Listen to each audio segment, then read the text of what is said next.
A big focus: at least 4 people have died and several remain missing after a cloudburst triggered flash floods and a debris slide in Dharali village in Uttarakhand on Tuesday. Horrifying visuals coming in from Dharali village in Uttarkashi that show a massive stream of water gushing towards homes after the cloudburst in the catchment area of Kheer Ganga river. At least half the village was buried under the fast-flowing mudslide of slush, as you can see through the visuals playing on your screens at the moment. Rubble and water was seen gushing down, officials said, as rescue personnel battled the elements in the ecologically fragile heights to contain the damage Tuesday afternoon. Multiple rescue teams, including personnel from the Indian Army, State Disaster Response Force, the National Disaster Response Force, Fire Department and local police are currently engaged in extensive relief and evacuation operations. In fact, my colleague Kishore Rawat has been tracking the latest from Ground Zero. So has Ravish Ranjan Shukla. Let's go straight across to Kishore Rawat first, who joins us from Bhatwari. Right. I'm told we're going across to Meenakshi first. Meenakshi Kanwal has been tracking the latest from Narendra Nagar. Meenakshi, what is the current situation like? Take us through the latest from Ground Zero. किस तरह की परिस्थिति में इस वक्त हम आगे बढ़ रहे हैं और घटनास्थल तक पहुंचने की कोशिश कर रहे हैं, उसकी एक झलक आपको यहां पर ज़रूर देखनी चाहिए। नरेंद्र नगर के रास्ते पर ये इस वक्त स्थिति है। बड़े बड़े पत्थर जो हैं वो रोड पर आकर गिर चुके हैं। हमारी गाड़ी फिर यहाँ पर रुकी हुई है और हम यहाँ से अभी आगे जा रहे हैं। कितने पत्थरों को हम हटा पाएंगे ये चेक करना होगा, लेकिन यही स्थिति पूरा अभी आगे भी रूट पर दिखाई दे रही है। भयंकर बरसात, और यहाँ से अब हम कितनी आगे पहुँच पाएंगे देखना होगा। एनडीटीवी का क्रू इस वक्त रास्ते पर है और देखिए यही पहाड़ों की विकट स्थिति भी है।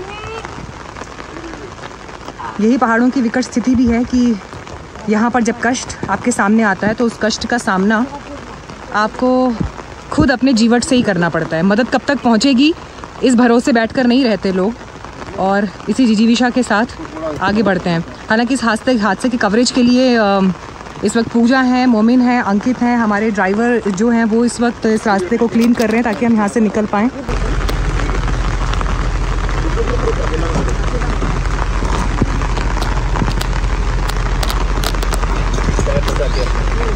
बी केयरफुल, आराम से।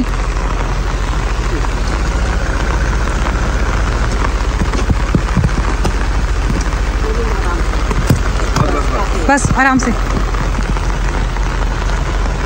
सीधा हो जाएगा गाड़ी, पीछे ले ले, बिल्कुल सीधा आ जाएगा। क्योंकि हम नरेंद्र नगर वाले रास्ते से आगे नहीं जा पा रहे तो इसलिए हम कोशिश कर रहे हैं अब दूसरा रास्ता ट्राई करने की। देहरादून और चंबा के रास्ते आगे होते हुए लेट्स सी अब हम वहाँ पर कहाँ तक पहुँच पाते हैं। हमारी कोशिश है कि हम जल्दी से जल्दी पहुँचे। देखिए ये उतना ही चुनौतीपूर्ण हमारे लिए भी इस वक्त हो रखा है।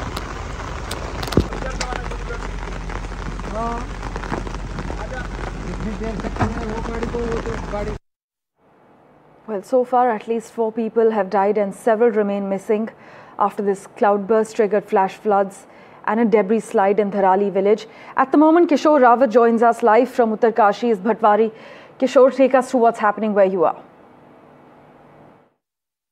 बिल्कुल, अभी मौसम की बात करें तो भारी बारिश शुरू हो चुकी है। पूरा जो गंगोत्री वैली है यानी जो पूरी भटवारी तक रास्ता है वो पूरी तरह से इस वक्त बारिश हो रही है और जो भगीरथी है वो उफान पर है। इसके अलावा भटवारी से करीबन 1 किलोमीटर आगे करीबन 30 मीटर से ज़्यादा सड़क दब गई है यानी धंस गई है। आगे रेस्क्यू टीमें नहीं जा पा रही है। एनडीटीवी की टीम भी लगातार देर रात से पूरा इस रूट को कवर कर रही थी और उस जगह जा रही थी जहां पर ये हादसा हुआ है, प्रलय आई है, वहां पर जाने के लिए अभी भी जहां पर मैं मौजूद यहाँ से करीबन 50 किलोमीटर आगे ये घटना घटी है और कोई भी रेस्क्यू टीम, चाहे वो एनडीआरएफ है, एसडीआरएफ है, इसके अलावा जिला प्रशासन, कोई भी टीमें आगे मूव नहीं कर पा रही है। और अभी जहां पर भटवाड़ी में मौजूद है यहाँ पर ज़्यादा लोग नहीं मौजूद है, यानी कुछ एनडीआरएफ के और आईटीबीपी के जवान हैं, लेकिन सड़क धंसने की वजह से आगे नहीं जा पा रहे हैं। इसके अलावा जो रेस्क्यू ऑपरेशन चल रहा है उसमें अभी तक 80 लोगों को सुरक्षित बचाया गया, जो कल रात का अपडेट है, क्योंकि नेटवर्क वहाँ पर बिल्कुल काम नहीं कर रहे, लाइट भी कटी हुई है। अब ऐसे में जो प्रशासन की टीम है जो वहाँ मौजूद है, चूंकि हरसिल, इसके अलावा गंगोत्री, मुखबा और जो बॉर्डर का इलाका है वहां से जो फोर्सेस है उनको बुलाया गया है रेस्क्यू के लिए। फिलहाल उत्तरकाशी से आगे की तरफ यानी भटवाड़ी से अभी तक फिलहाल कोई टीमें नहीं पहुंची है, लेकिन हालात इस वक्त इसलिए ज्यादा खराब है क्योंकि बारिश लगातार हो रही है और बारिश कहीं ना कहीं ये सारी जो रेस्क्यू ऑपरेशन इसमें सबसे बड़ी दिक्कत आ रही है बारिश की वजह से। अगर मौसम साफ होता तो हेलीकॉप्टर के जरिए उन टीमों को वहां पर ड्रॉप किया जाता, लेकिन हेलीकॉप्टर भी इस वक्त नहीं उड़ सकते क्योंकि पूरे इलाके में जबरदस्त बारिश हो रही है। और इसके अलावा उत्तराखंड के कई ऐसे जिले हैं, लगभग 6 से 7 ऐसे जिले हैं जिनके लिए भारी बारिश का अलर्ट जारी किया है और स्कूलों की भी छुट्टी की है। तो कुल मिलाकर अगर रेस्क्यू ऑपरेशन की बात करें तो रेस्क्यू ऑपरेशन में जो वहां टीमें मौजूद है वही रेस्क्यू ऑपरेशन करिए, इसके अलावा दूसरी टीमें वहां पर अभी नहीं पहुंची है। वजह यही है कि जगह जगह सड़कें बाधित है। जी Kishore, as always, thanks so much for joining us with the latest from Ground Zero.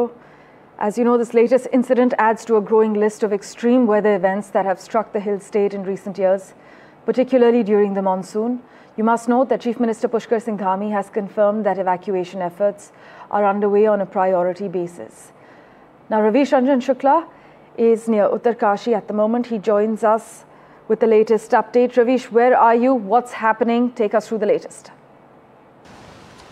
जी देखिए, सरकार की ओर से ये कहा गया है कि 4 लोगों की इसमें मौत हुई है और 50 से ज़्यादा लोग लापता हैं, लेकिन ये आंकड़ा बहुत ज़्यादा बढ़ सकता है क्योंकि जैसा कि अभी किशोर बता रहे थे, कोई भी रेस्क्यू टीम अभी तक पहुंच नहीं पाई है। तो इसके वजह से हताहतों की संख्या कितनी है उसके बारे में कुछ देर के बाद में पता चलेगा। लेकिन अगर मैं आपको अपने पीछे दिखाऊं तो जैसा किशोर बता रहे थे कि भागीरथी घाटी में पूरी तरीके से आप देखिए कि सारी नदियां उफान पर हैं और बहुत ही डरावना मौसम है।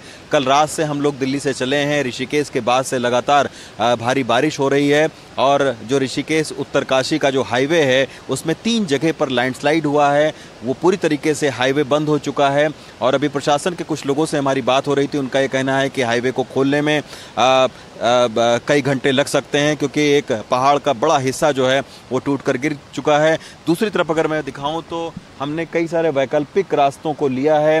आप देख सकते हैं कि इस तरीके से तमाम सारे छोटे बड़े रास्तों पर लैंडस्लाइड लगातार हो रही है और कई सारी जगहों पर अभी एक रास्ते में एक गाड़ी के ऊपर में पत्थर गिर गया, हालांकि उसमें राहत की बात ये रही कि उस गाड़ी में कोई था नहीं।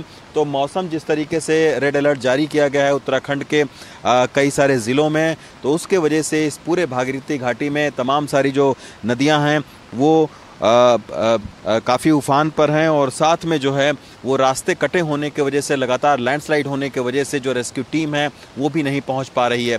तो एक बड़ी कठिनाई जो है वो मौसम है रेस्क्यू टीम के आगे, क्योंकि लगातार कल रात से रात भर बारिश हुई है और अभी भी आप देखिए कि लगातार बारिश हो रही है। अगर मैं आपको दिखाऊं तो इस जगह पर जहां पर उत्तरकाशी में मैं मौजूद हूं, आप देख सकते हैं कि बादल इतने पूरी तरीके से ढके हुए हैं और बहुत ही डेंस और घने जो है वो बादल छाए हुए हैं। तो लग यही रहा है कि अभी जो ये बारिश का मौसम है वो इसी तरीके से चलेगा। लेकिन कल जो मेरी प्रशासन के लोगों से बात हुई है उनका ये कहना है कि मंगलवार को धराली गांव में सबसे पहले बादल फटा है तकरीबन 1 बजे के आसपास में और उसके बाद में सुखी टॉप पर बादल फटा है 2 बजे के आसपास में और 3:30 बजे के आसपास में हरसिल जो कि आर्मी का कैंप भी था, हरसिल में बादल फटा है, क्योंकि कभी भी एक दूसरी आपदा भी आ सकती है। तो इस तरीके के लैंडस्लाइड और लगातार बादल फटने की जो घटना है वो लगातार उत्तराखंड के अलग अलग इलाकों से आ रही है, लेकिन सबसे ज़्यादा जो तबाही है वो धराली में है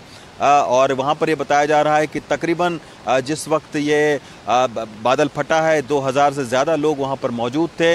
अभी कितने लोग सुरक्षित हैं, कितने लोगों को राहत की ज़रूरत है, ये जब राहत टीम वहाँ पर पहुँचेगी तब पता चलेगी।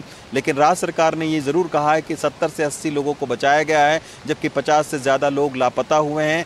4 लोगों के मौत की पुष्टि हुई है, लेकिन यह आंकड़ा अभी बढ़ सकता है।